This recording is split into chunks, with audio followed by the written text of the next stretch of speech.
In our family, there was one silent, unbreakable rule.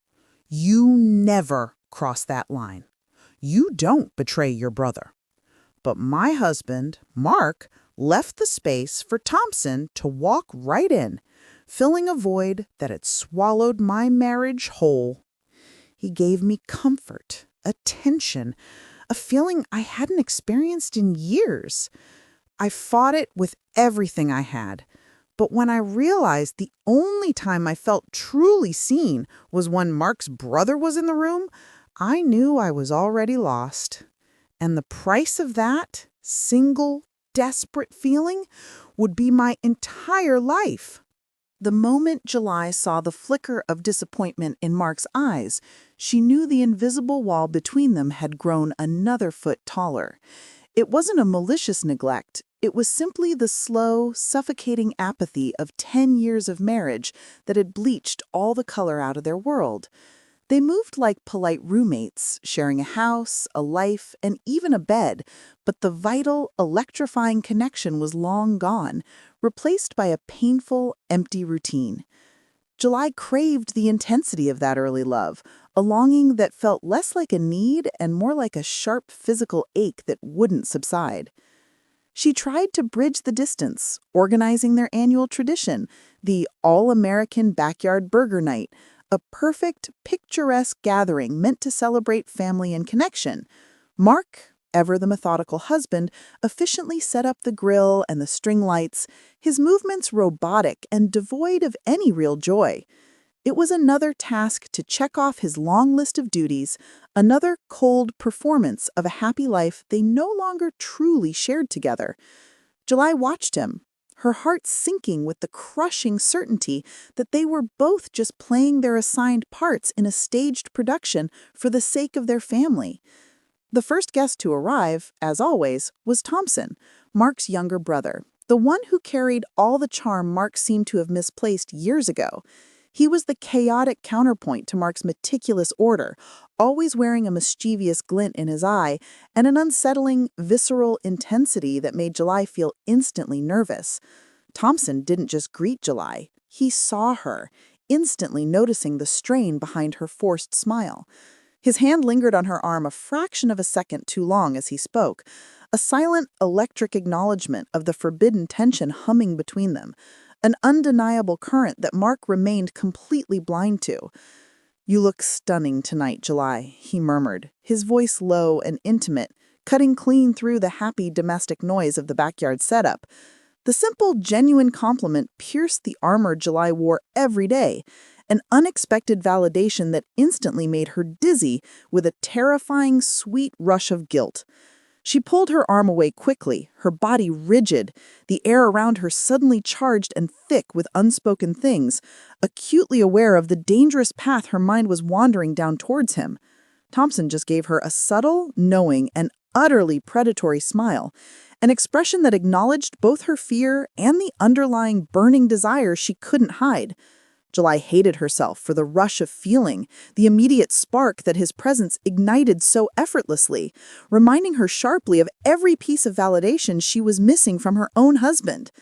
July fled to the brightly lit kitchen, her hands shaking as she grabbed a platter of hamburger buns, needing the mundane chore to anchor her and extinguish the fire he had lit with just a look. She knew she should have felt disgusted by his bold pursuit, but the terrible truth was, she felt a terrifying, intoxicating sense of being truly alive. Tompson followed her in, leaning casually against the doorframe, his gaze a physical force that never left hers. She knew in that gut-wrenching moment that if she didn't send him away immediately, her marriage was already lost. But Tompson didn't need words to know exactly which battle she was truly fighting. The backyard burger night unfolded exactly as July had scripted it, a tableau of forced perfection that only made the emptiness louder. She watched Mark laughing with the neighbors, a distant, professional kind of mirth, and realized he wasn't truly enjoying the moment, he was simply managing the optics. This performative happiness was another layer of that invisible wall, built to keep the world and her out of his real inner life. Her desperation intensified, feeling like she was drowning in the sheer domesticity of the gathering. But Tompson was a constant, dangerous presence, moving through the crowd like a hungry shadow, his eyes continually finding July's. Every glance was a silent conversation, an acknowledgement of the shared secret they were nurturing in the corner of her kitchen. He was careful not to touch her again, but his proximity was a physical force, a constant reminder of the intense attraction she was working so hard to suppress. The tension was becoming unbearable, making her breath feel shallow. Later, while Mark was busy manning the grill, Tompson cornered July near the sprawling oak tree, the dim glow of the string lights creating a private, charged bubble around them. He didn't apologize for his earlier boldness. Instead, he simply mirrored her hidden pain. "You're suffocating, July," he whispered, his voice brutally honest, and the unexpected accuracy of his statement made her heart clench violently. It wasn't a proposition yet, it was a diagnosis, which felt even more intimate and devastating than a touch. July wanted to lash out, to deny his dangerous observation and assert her loyalty to her husband and her vows. But the denial died in her throat, replaced by a terrible, painful rush of gratitude that someone finally saw past the polite surface she offered the world. "You don't know anything about my life," she choked out, her voice barely a whisper, a weak defense that she knew she didn't even believe herself. The vulnerability in her voice was all the invitation he needed. A complete surrender.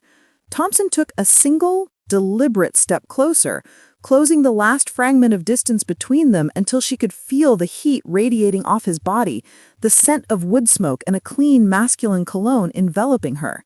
He reached out slowly, his fingertips lightly brushing the side of her neck, a gesture so tender and deliberate that it gelled her blood and sent shivers down her spine. "I know enough to see the beautiful woman Mark chooses to ignore," he countered, his words a powerful, intoxicating poison that dissolved her remaining defenses. She didn't move away. She stood frozen in the amber light, paralyzed by the dangerous sincerity in his eyes, knowing this was the point of no return she had feared. Her mind screamed, "Traitor!" but her body leaned instinctively towards the promise of his attention and his touch. The truth was, the emptiness Mark created was far stronger than the vows they had taken. But July had yet to discover that Tompson saw her not just as a desired woman, but as a path to a deeper, undisclosed obsession. The backyard party finally wound down, leaving July and Mark alone with the ruins of their attempted domestic bliss and the faint, lingering scent of charcoal and burnt hope. Mark offered a simple, vacant kiss before heading straight to his office, his sanctuary of solitude, claiming he had an urgent presentation to finish. His retreat wasn't unexpected, but it was a fresh wound nonetheless, the final nail in the coffin of their connection for the evening. July stood alone amidst the scattered plastic plates, the weight of Tompson's touch still burning vividly on her skin. She tried to rationalize the intense, intoxicating encounter, telling herself it was just the wine, the stress, the simple attention from a man who knew how to make a woman feel alive. But the image of Tompson's eyes, filled with that dangerous, sincere desire, refused to fade from her mind, keeping her awake long after the house fell silent. His admission that she was suffocating had struck too deep a chord, and she found herself strangely grateful for his honesty, even as it terrified her. Around midnight, a soft tap echoed on the sliding glass door leading out to the dimly lit garden.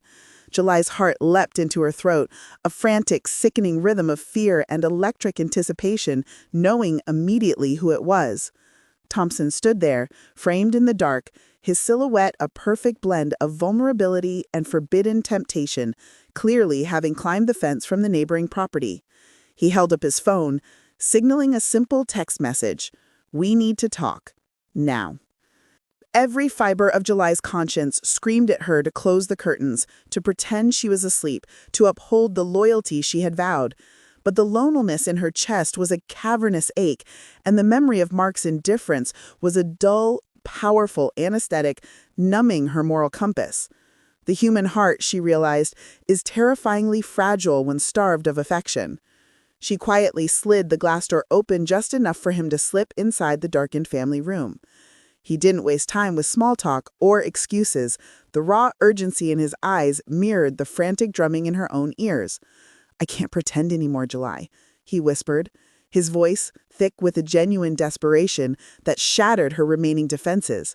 "I've been in love with you since the day you and Mark got married."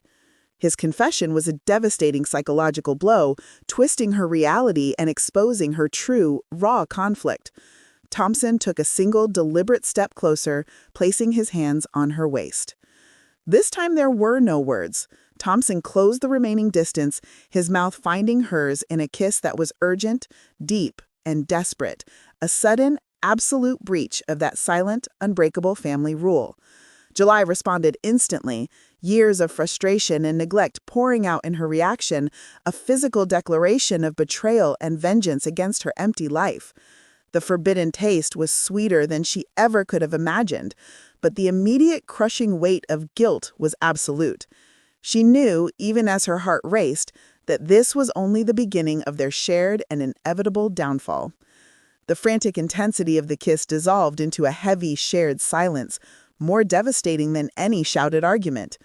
July pulled away, her body trembling, not just from the unexpected passion, but from the crushing reality of the betrayal. Tompson was the only man who had seen her in years, yet his touch felt like the purest form of self-destruction, shattering every vow she held.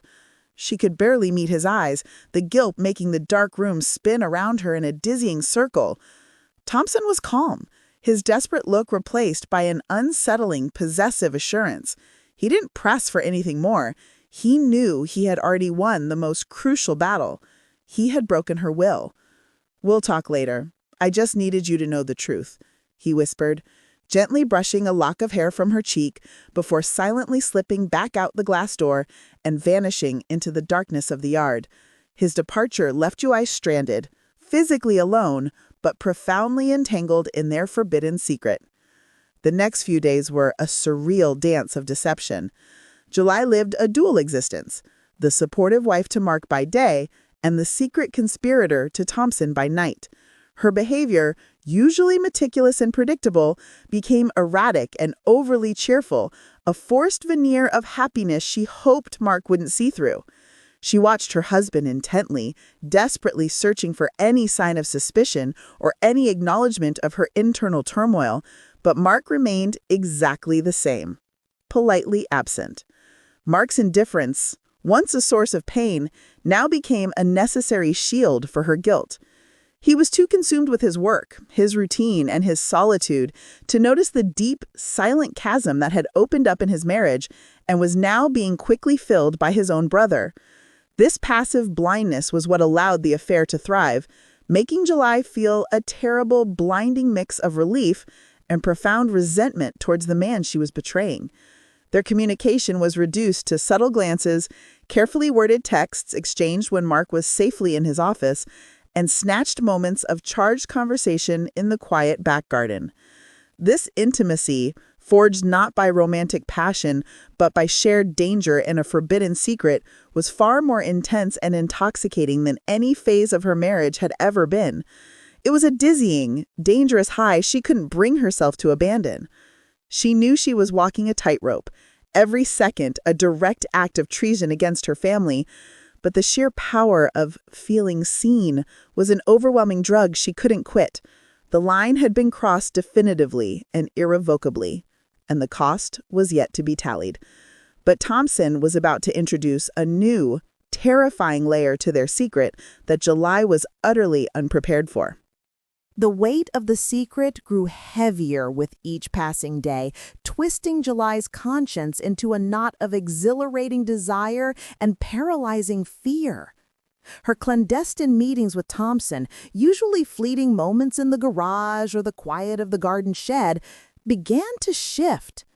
The exchanges moved past mere stolen glances and passionate kisses. They became fraught with an unsettling intensity that was solely driven by Tompson's side. He wasn't acting like a man enjoying an affair. He was behaving like a man on a dedicated, passionate mission. One damp evening, after July had meticulously confirmed Mark was safely absorbed in his late-night work in the remote office upstairs, she met Tompson in the dark kitchen. The moment she entered the room, she felt the change. Tompson didn't reach for her right away. Instead, he pulled out an old, slightly faded photograph he'd been hiding in his pocket and slid it across the kitchen island towards her. It was a picture of July and Mark from their wedding day. July stared at the image, her hand trembling as she picked it up, expecting a cruel joke or a cynical remark about her vows. But Tompson's face was earnest, almost haunted. "I was there, July. I watched you walk down that aisle," he admitted, his voice barely a breath, thick with a deep, unsettling sadness that was profoundly sincere. "You were everything a man could ever want. And I've spent the last 10 years watching him destroy you with his apathy." His confession was not of simple lust, but of an obsession cultivated over a decade, a terrible secret he had buried deep beneath the surface of family politeness. The realization hit July with a sickening force. He hadn't pursued her because she was easy. He pursued her because he had waited 10 years for the emotional distance between her and Mark to create an opening for him to walk through. This wasn't a fling. This was fate in Tompson's mind. "I didn't just fall for you recently, July," he continued, his eyes blazing with a mixture of urgency and something July couldn't quite name, relief, perhaps that he was finally unburdening his soul. "I was there when he stopped looking at you. I was the one who saw you slowly disappear into the silence of this house. I love you, and I am the only one who can save you from this dead-end life." Tompson's raw sincerity, his long-term surveillance of her pain, dissolved her guilt and fueled a terrifying new validation. He wasn't just tearing down the wall, he was offering a complete escape from the quiet prison Mark had built. July was trapped between the terror of his intense dedication and the intoxicating relief of finally having an ally. But what July truly failed to see was the cost of accepting salvation from a man who believed she belonged to him. Tompson's confession of 10 years of hidden love and surveillance was a devastating truth that July couldn't ignore, yet it terrified her with its possessiveness. His intensity had crossed a boundary from desirable admiration to an almost suffocating dedication, but July was too starved for connection to pull away. She knew deep down that this obsession was a ticking bomb time, but the validation he offered was a powerful drug, making her feel real again. A few days later, Mark announced he was working late in his office, claiming an unexpected emergency demanded his focus until the early hours of the morning. July went through the motions of preparing for bed, but her heart was already pounding, anticipating the inevitable call from Tompson.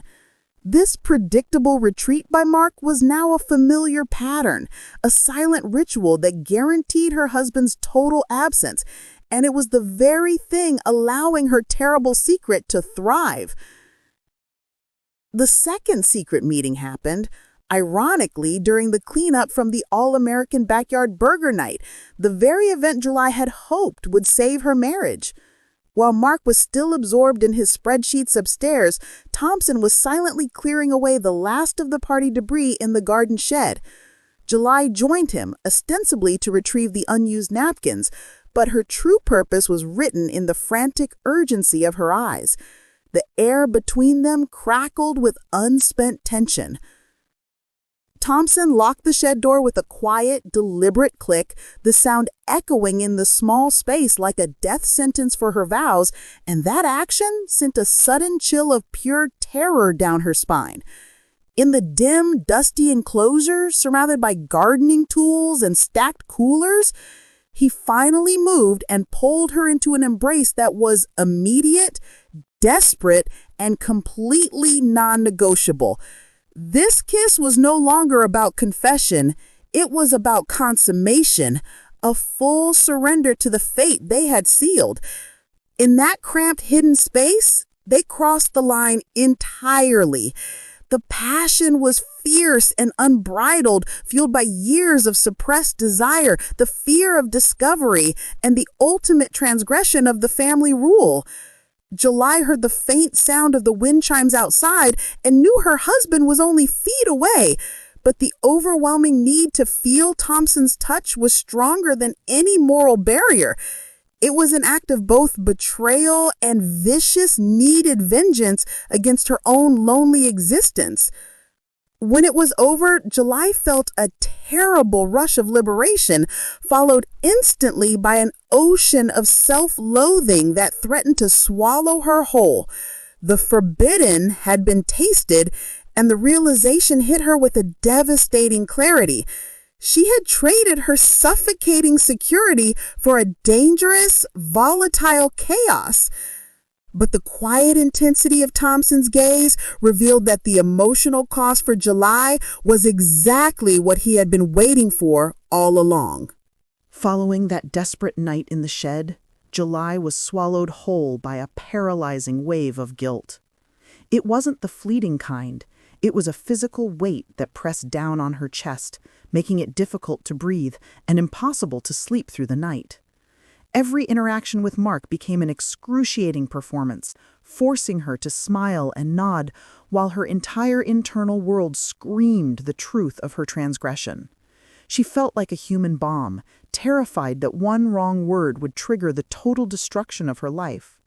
The terrifying rush of liberation she had felt moments after the affair faded, replaced by the crushing realization that she was no longer lonely, but profoundly, dangerously complicit. She had traded one kind of prison, Mark's apathy, for another, the volatile, intense secret shared with his brother. The forbidden pleasure had come with a devastating price, shackling her to the very man who had obsessively watched her for years, knowing exactly when to strike. For the first time since their early married days, Mark seemed to sense a subtle shift in the atmosphere, though he couldn't name the cause. July's forced cheerfulness, her sudden distraction, and her acute physical avoidance were small cracks in the invisible wall, finally catching his eye. He started asking simple, unsettling questions about her day, questions he hadn't posed in years, and his uncharacteristic attentiveness sent waves of pure panic through July's body.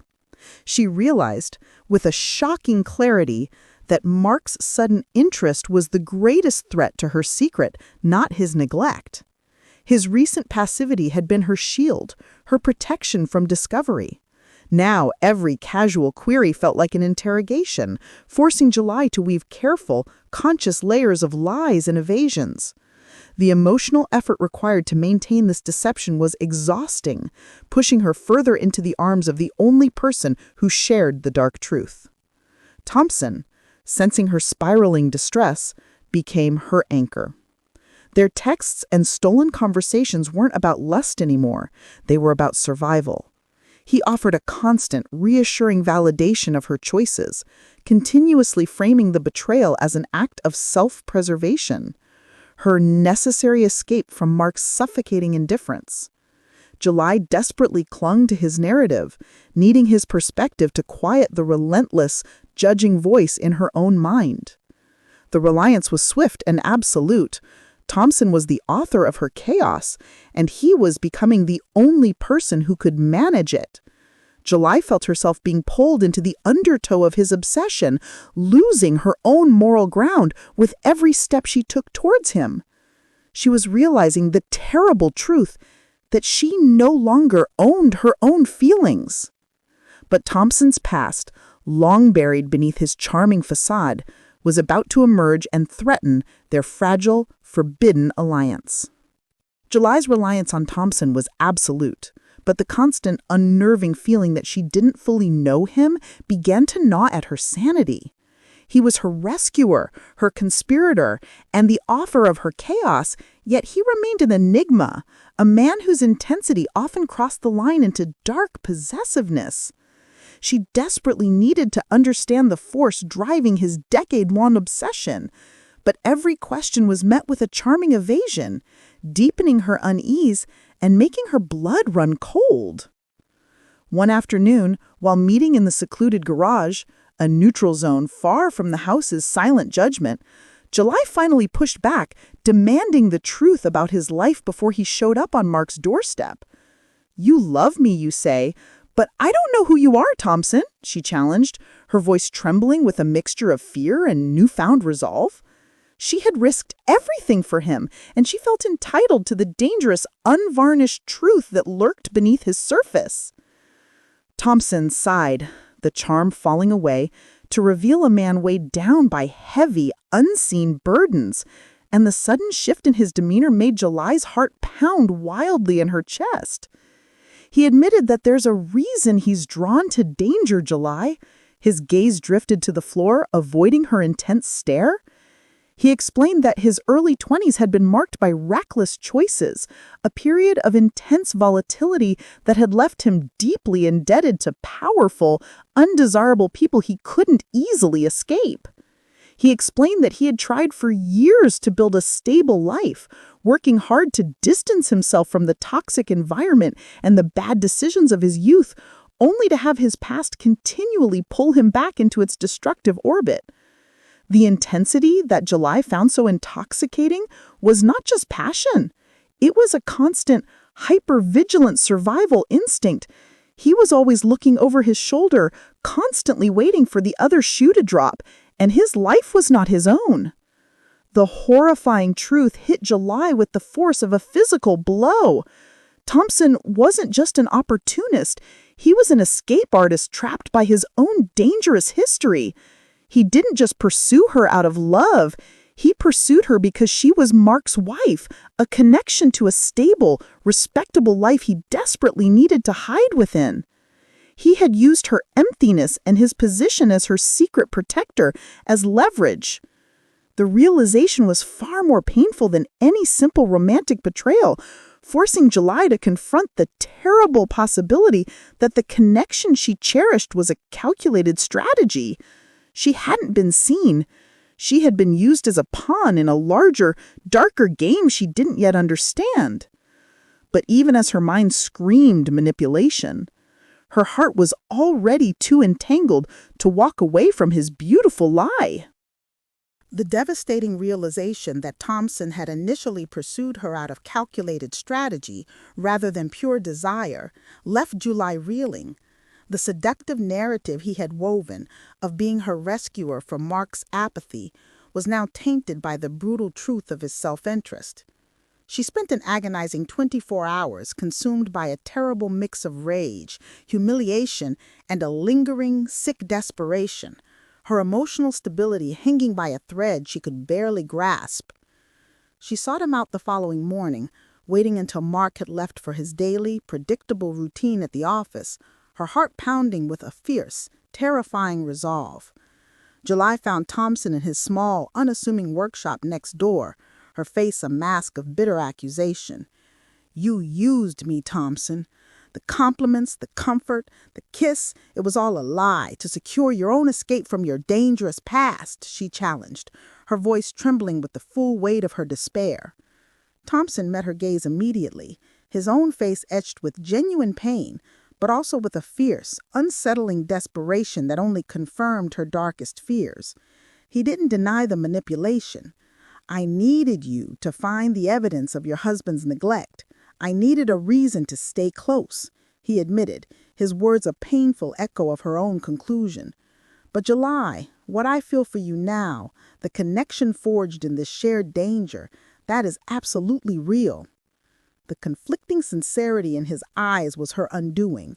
He had manipulated her, yes, but he had also rescued her from the silent, suffocating blindness of her life with Mark.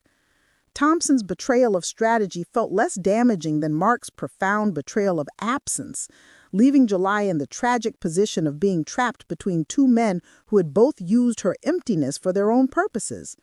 She was caught, unable to move forward or retreat. "You are my lifeline, July," he pleaded, reaching for her hand with a firmness that spoke of both possessiveness and protection. "We are in this too deep to pull back now. You may have been a pawn, but you are now my queen in this desperate game."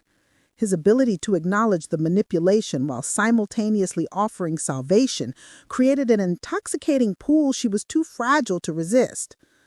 July stared at his hand, knowing that to accept it was to completely surrender her own moral compass. But the alternative, returning to the empty shell of her marriage, was unbearable. The tragic reality was that she was now fully implicated in his dangerous secret and his destructive love. She realized, with a chilling certainty, that the only way out of Mark's prison was deeper into Tompson's chaos. With her eyes open wide to Tompson's calculated manipulation, July found a strange, twisted freedom in their affair. It was no longer a desperate search for love, but a shared, intense conspiracy against the two lives she wanted to escape: the empty life with Mark and her own paralyzing guilt. The connection they shared now, built on dangerous secrets and high-stakes risk, was far more intoxicating than simple passion could ever be. It was the intimacy of knowing that they were bound together by a single destructive truth. Their clandestine meetings moved from the dusty garage to quiet, stolen hours in a small hidden apartment Tompson used across town, a place that felt deliberately clean of the heavy, suffocating history of the family home. In that neutral space, July could finally breathe. Tompson's attention was a continuous, relentless torrent, a stark contrast to Mark's decades of drought. He obsessed over her dreams, her frustrations, and her smallest desires, validating her existence in a way that had become absolutely essential to her survival. July's life at home, however, was becoming increasingly difficult to navigate. The elaborate mental map she maintained to avoid suspicion was starting to crumble under the relentless pressure of the lie. She found herself mixing up stories, forgetting details of Mark's schedule, and feeling constantly off balance, the extreme emotional exhaustion wearing down her carefully constructed facade of the dutiful wife. She was operating on pure adrenaline and fear. Mark, the master of passive observation, finally began to notice the inconsistencies, the subtle breaks in July's predictable routine. One evening, he questioned her about a late arrival home, a detour she had attributed to traffic, a classic lie she had instantly regretted. Mark didn't accuse her. He simply listened, his gaze cold and steady. The very lack of emotion in his eyes sent a jolt of pure terror through her. Later that night, July heard a faint clicking sound from the hallway and saw the light beneath Mark's office door. She crept closer and realized he wasn't working on a presentation. He was looking through a digital calendar, cross-referencing dates, his posture rigid and his expression unreadable. He was meticulously piecing together the timeline of her sudden erratic behavior, his meticulous nature finally turning its focus onto her. The realization hit her like a physical blow. Mark wasn't just neglecting her, he was now actively investigating her. His silent observation had turned into a terrifying, methodical inquiry that threatened to expose everything. But what Mark was truly looking for, and what he was truly prepared to do, was a truth July was utterly unprepared to face.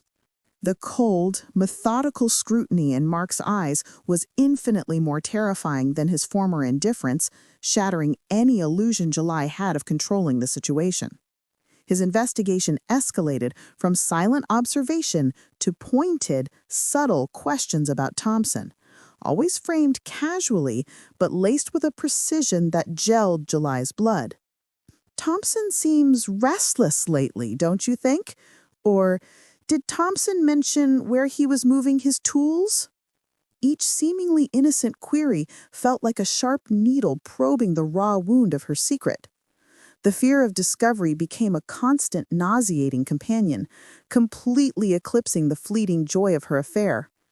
July found herself living in a permanent state of hypervigilance, jumping at the slightest sound, constantly checking her phone for evidence, and losing hours of sleep replaying every interaction with both men. The emotional exhaustion was debilitating, transforming her once organized life into a frantic, chaotic mess that she could barely manage. Desperate for reassurance, July ran straight to Tompson, collapsing into his arms in their hidden apartment, pouring out the details of Mark's calculated inquiry. She expected panic, but Tompson met her fear with an unnerving, steely calmness. "He's predictable, July. He's looking for the simplest answer, an affair, Because that's all his orderly mind can process, he reassured her, his hands firmly holding her face, forcing her to look at his intense, reassuring gaze. Tompson didn't just offer comfort, he offered a strategy.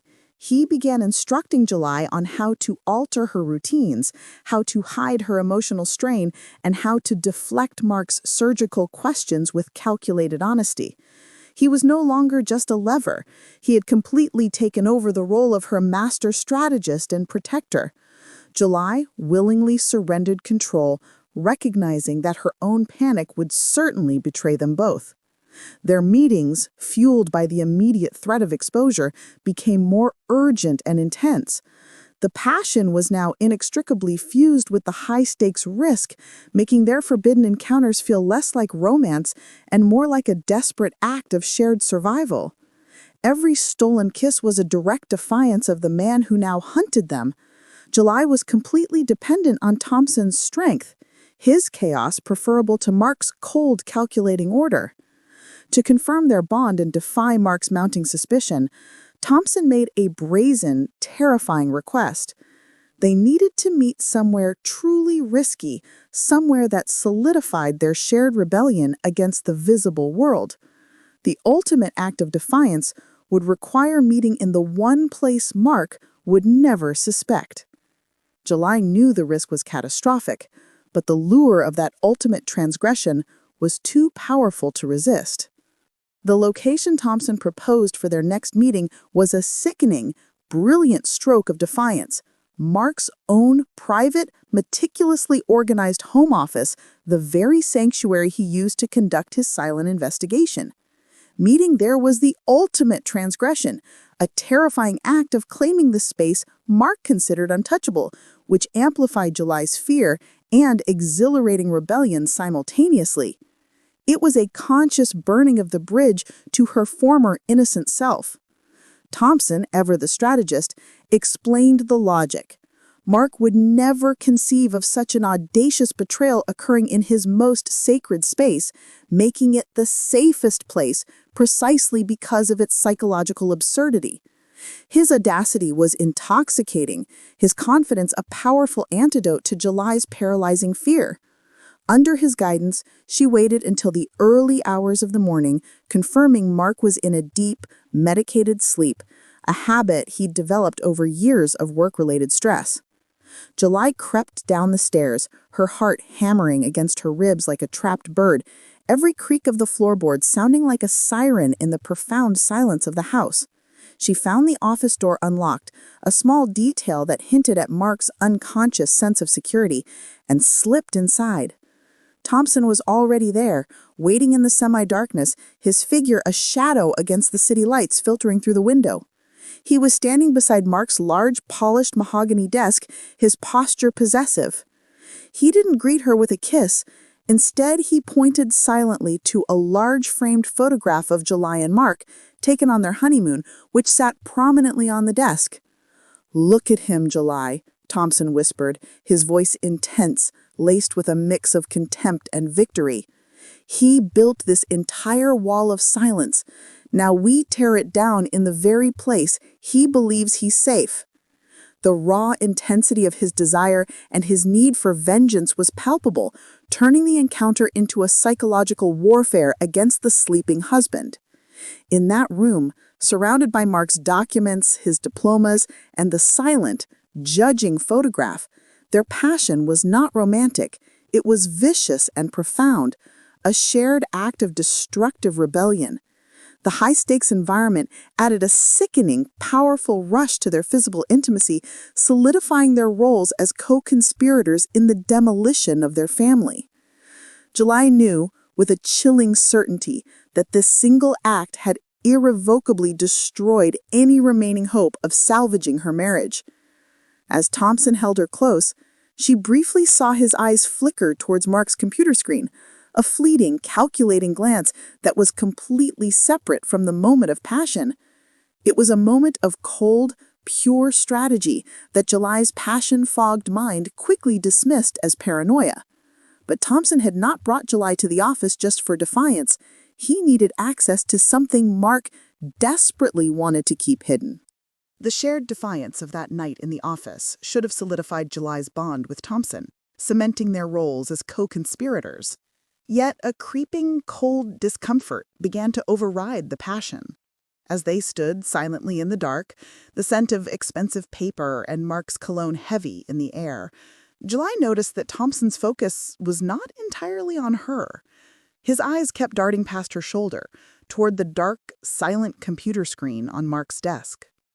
He had been too quick, too efficient in their lovemaking, and his initial reaction after the passion faded was not one of lingering tenderness, but of distracted urgency.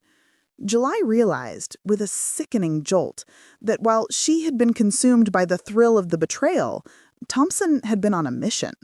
The act of love was a cover, a carefully planned diversion that had given him access to her husband's sanctuary. "What is it, Tompson? What were you looking for?" July finally whispered, her voice tight with a sudden, devastating sense of being used. The question pierced the lingering silence of the forbidden moment, causing him to flinch. His previous smooth charm flickered, replaced by a momentary, terrifying look of raw panic that he quickly masked with a forced smile. He pulled her close, burying his face in her hair, with a possessiveness that felt more like a distraction than devotion. "Nothing, my love. Just checking to make sure your husband hadn't set up any surveillance, that's all," he murmured, his voice velvety and reassuring, but his answer felt hollow and poorly rehearsed. The denial was too quick, the explanation too simple, and it failed completely to quell the rising tide of July's suspicion. July didn't push it further. She couldn't risk shattering the fragile reality they had built. But she left the office with a terrifying clarity. Tompson's dangerous past was not just a story. It was a current active crisis he was dragging her into. He had not just sought a lover. He had sought an accomplice with the perfect cover. The intense love he professed now felt intertwined with a desperate, self-serving agenda. As she slipped back into the relative safety of her own bed, July knew the invisible wall between her and Mark was gone. But it had been replaced by a much stronger, darker wall between her and Tompson, a wall built entirely of hidden motives and desperate, concealed truths. But Tompson's behavior was about to become even more erratic, forcing July to choose between her forbidden love and her own survival.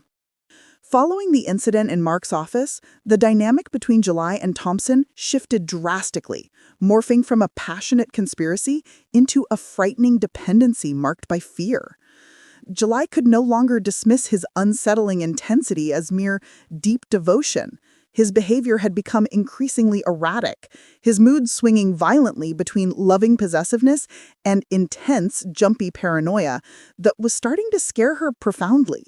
He was living on the edge, and he was taking her with him. Tompson started avoiding his usual haunts and began insisting on meeting July in remote, illogical locations, a desolate parking lot, a defunct gas station miles out of town, claiming he felt eyes on him. He would talk feverishly about his past, revealing new darker details about the people he owed money to and the volatile nature of his debt, weaving a narrative of constant danger that kept July in a perpetual state of dread. The forbidden romance was quickly decaying into a terrifying escape plan. One afternoon, during a frantic, whispered phone call, Tompson accused July of wearing a wire, demanding she hang up immediately and search her clothes for a hidden microphone. The accusation was so absurd, so utterly divorced from reality, that it sent a jolt of icy terror through her, forcing July to face the possibility that his instability went beyond simple fear. His past wasn't just dangerous, it was actively driving him toward a mental breaking point. Later, that same day, Tompson confronted Mark at a neighborhood coffee shop, not with aggression, but with a bizarre, forced joviality, making inappropriate jokes about July's cooking and Mark's predictable work schedule. July watched from her car, paralyzed by fear and humiliation, realizing Tompson was deliberately trying to poke at Mark, testing the limits of his patience and his perception. This brazen recklessness was designed to either establish dominance or trigger a confrontation. July realized, with a devastating clarity, that Tompson's need for her was escalating from love to a desperate need for a human shield, someone stable to hide behind as his world crumbled. He was not protecting her from Mark. She was protecting him from his own self-destruction and the dark forces closing in on him. Her heart was suddenly heavy with the absolute, tragic certainty that she was dangerously entangled. She felt a desperate primal urge to run, to confess everything to Mark and beg for his cold, predictable safety back, regardless of the consequences. But she knew Tompson was watching her every move, and the act of leaving him might be the most dangerous action she could take. And she still didn't know the full truth about the darkness he carried, a truth that implicated Mark in ways she couldn't yet imagine. July was exhausted, her sanity frayed by Tompson's volatile paranoia and the sheer terror of his escalating recklessness. She knew she had to end it, not just for her marriage, but for her own survival. She met him late one night at the hidden apartment, not for passion, but for a confrontation she desperately hoped would set her free. Her face was pale and drawn, a mask of pure exhaustion and despair. "I can't do this anymore, Tompson," she whispered, the words shaking with a profound finality. "Your past is consuming you, and I can't be your human shield. Tell me the truth, the full truth, or this is over. Why are you really here? What does Mark have to do with those dangerous people you owe?" She watched his face, her heart hammering, needing the cold, hard reality to finally shock her into leaving. Tompson collapsed onto the worn sofa, the last vestiges of his charming facade crumbling away to reveal a man trapped in a relentless, terrifying corner. He looked utterly broken, and the sight of his genuine despair was July's final undoing. "It's all connected, July. I swear I never wanted to drag him into this, but he's the only reason I can't escape," he admitted, his voice a low, ravaged sound, thick with a mix of shame and fear. He revealed that the powerful, dangerous people he was indebted to were not just after him for money, they were after an essential piece of confidential information that was locked in Mark's professional accounts. Mark, in his predictable, meticulous life, had unknowingly facilitated a key step in a major money laundering operation, making him a critical, silent threat to a criminal organization. The full, devastating truth hit July with a force that stole her breath. Tompson hadn't just used her to get into Mark's office to kiss her. He had used her to gain access to the files on Mark's computer, searching for that one piece of information that would free him from his dangerous creditors. Their forbidden love was an elaborate, terrifying Trojan horse designed to penetrate Mark's digital sanctuary. She looked at him not as a lover, but as a manipulative, desperate stranger, realizing he had not sought to tear down Mark's invisible wall for her freedom, but for his own.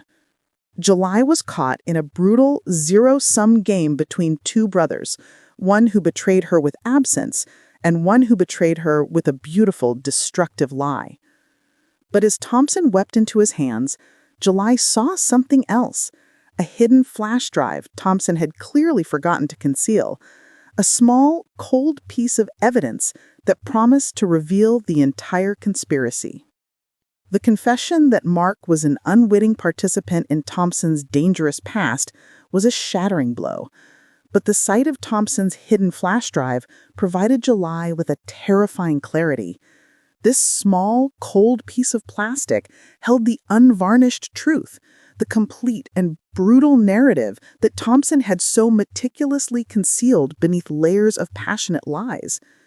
July knew she had to take it, to finally stop living in the foggy, intoxicating middle ground of a manipulated reality. While Tompson lay emotionally spent on the sofa, his despair giving her a brief, crucial window of opportunity, July's hands moved with practiced, surgical precision. She slipped the small drive from the barely hidden pocket of his jacket, her fingers trembling less from fear and more from the fierce, final determination to know the entire ruinous truth. This was no longer about saving her marriage. This was about uncovering a dangerous conspiracy and securing her own survival. She fled the apartment, the flash drive clutched tightly in her palm, and raced back to the silence of her own home, heading straight for Mark's abandoned office. The irony was devastating.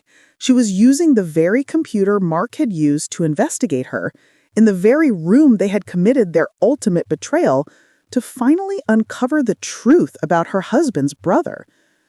The cyclical tragedy of their interwoven lives was playing out in real time. With a deep, shaky breath, July inserted the drive. It contained a neatly organized series of encrypted files, not just about Tompson's deaths, but a terrifying trail of digital communication, bank transfers, and photographic evidence. The documents confirmed Tompson's narrative. Mark, through his meticulous business transactions, had unknowingly facilitated a key step in a major money laundering operation, making him a critical, silent threat to a criminal organization.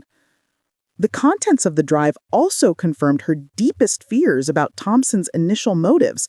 His entire pursuit of July had been an elaborate, high-stakes game designed solely to gain repeated, unnoticed access to Mark's private network. The romance was a beautiful, calculated deception, a means to an end. July was not a lover. She was a tool. A devastating realization that made her heart ache with cold, final understanding. But the final file, buried under an innocuous label, held the most crushing revelation of all. A video clip taken a week before their first forbidden kiss, showing Tompson and a terrifyingly calm, dangerous-looking man watching July from across the street. Tompson was not running from his past. He was being actively cornered. And the danger was immediate. July stared at the video, the blood draining from her face, realizing her forbidden love had not just ruined her marriage, it had invited a lethal threat right to her front door. Armed with the damning evidence from the flash drive, July raced back to Tompson's apartment, no longer a desperate lover, but a woman fueled by cold, terrible rage. The video of him being watched, the files implicating Mark, it all solidified the horrifying truth. Their forbidden romance was never about love. It was a ruthless hijacking of her life and her marriage, orchestrated for his survival. She was ready to destroy him, regardless of the emotional cost. She burst into the apartment, the flash drive held aloft like a weapon, the furious tremor in her hands the only visible sign of her inner devastation.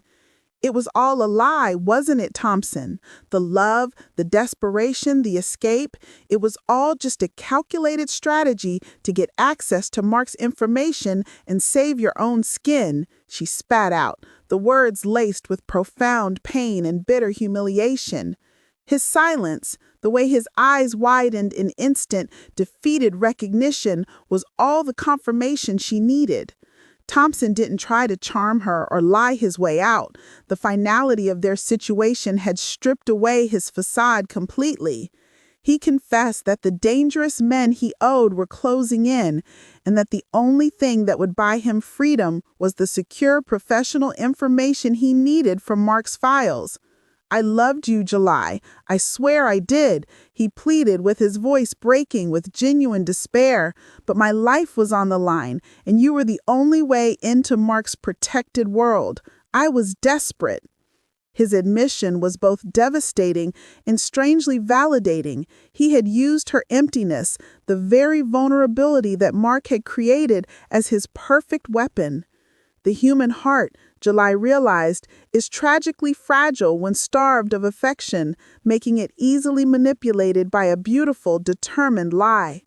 She finally saw the full, tragic scope of her position, a victim of two different betrayals, one of apathy and one of passion. As July prepared to call the authorities, sacrificing Tompson and facing the ruin of her own life to save Mark from the criminals, Tompson revealed the final, crushing piece of the puzzle, a true plot twist that made her blood run cold. "You think Mark is the innocent one? He knew I was in trouble, July. He was the one who hid the file I needed on his computer. He wasn't ignoring you, he was protecting you. And he was using his indifference to keep the danger away from this house." The realization was a complete and final emotional implosion. Mark's apathy was not neglect, it was a shield of silent sacrifice.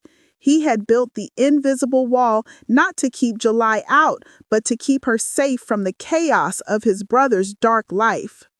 July staggered back, the weight of her betrayal becoming an infinite, crushing burden. She had crossed the line not for love, but for a lie, betraying the one man who had loved her enough to risk everything to keep her safe.